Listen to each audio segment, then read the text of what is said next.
We now welcome in Raja Bell to give his insight on his time with Kobe Bryant and the initial reaction of the passing. Raja, thank you for the time. When you did become aware of Kobe Bryant's passing, your initial thoughts? I was in disbelief when I first heard it. I was actually coaching my son's travel team. They're about 13 years old, seventh graders, and one of the kids in the back of my car read the news, and it was utter disbelief. I just thought it was a joke, one of the internet things that go around.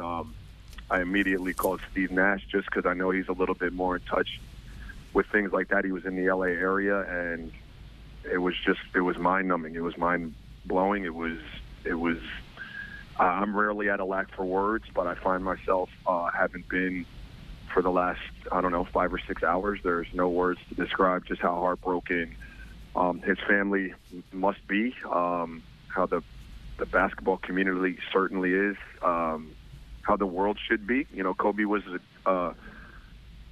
star that transcended the sport that he played. I mean, he was a tireless worker and a perfectionist in just about everything that he did, and he succeeded in just about everything that he did. And so this is bigger than sport, man. There are people all around the globe right now that are as sad and probably as speechless as I am right now. I just couldn't believe it when I first heard it. Hard to put words to the emotions we are feeling right now, but you do have the distinct honor, I would call it, of having played against Kobe Bryant. Take me back to those days when you knew you were going to lace him up against whether it was number 8 or number 24, when you knew you had Kobe Bryant on a given night. What were the feelings like going up against a guy like that, a competitor unparalleled? Oh, it's excitement. I mean,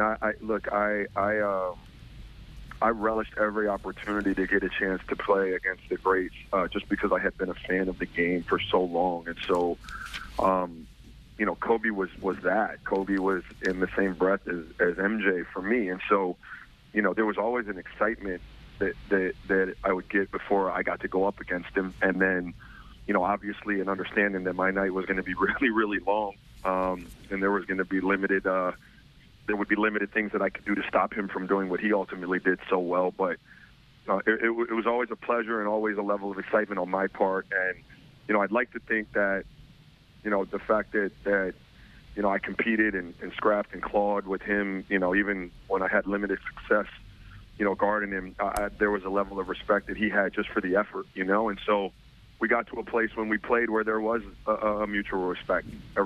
We understood the situation. Kobe knew my job was to the best of my ability to try to make him shoot a fewer field goal percentages less than he normally would, and I knew that his job was to try to score 60 on me and get his team a win. And so, we went about it like that. And there was a time where, it was personal, and then it became,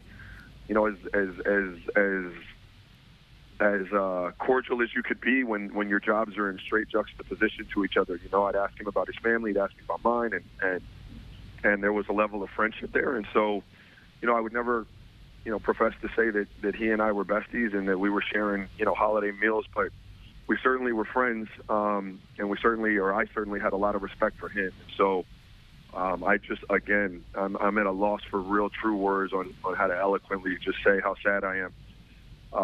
And how sad my family is just for the news that we got this afternoon. You allude to, that mutual respect that you had from, obviously respect pouring out from all across the nation and across the world in the passing of Kobe Bryant. But when you think about the competitor, the man that you went up against and all of those matchups, has there ever been a man more beloved by a given city? You played in numerous different markets. Kobe Bryant played in one, and he was so beloved by the LA faithful. Can you put that sort of support that city gave him into words? It's hard to put it into words, except, I imagine there was one other player, that I've watched play that a city felt that way about. Is probably MJ with the Bulls in their heyday, but I didn't get to play against MJ with the Bulls. When I ran afoul of Kobe, I ran afoul of LA. I remember being in LA on Christmas Day with my family. We were walking down Rodeo Drive. It was a year after Kobe and I had kind of gotten into our dust up, and I remember someone stopping me on the street and screaming obscenities at me because they had Kobe's back like that. And it wasn't offensive. It was just like they they rode or they died with Kobe, and he embodied everything that was the Lakers and the brand. And I don't imagine that anyone other than Mike would have had that same type of effect on a fan base. And in terms of being a competitor, and I thought about this for a while because I knew I was going to have to hop on the phone at some point. There wasn't a greater competitor. I played against and with some of the greatest competitors, and there was none better than Kobe. There were none more calculating and more cutthroat and more dedicated to the task than Kobe Bryant. And so I can say that definitively. Not that I played against. Being someone that grew up in the Chicago market, watching MJ do what he did, I can speak directly from a fan standpoint that we always identified that sort of killer instinct, that sort of cutthroat mentality that Kobe did have as that of MJ and no one else. So we appreciate that insight as well. Before we let you go here, Raja, just your lasting image of Kobe Bryant, the man, the player. What is it when you think of Kobe? Man, I think of a champion. Again, not just on the court, not just for the Lakers, not just in the NBA, but just a champion of a man.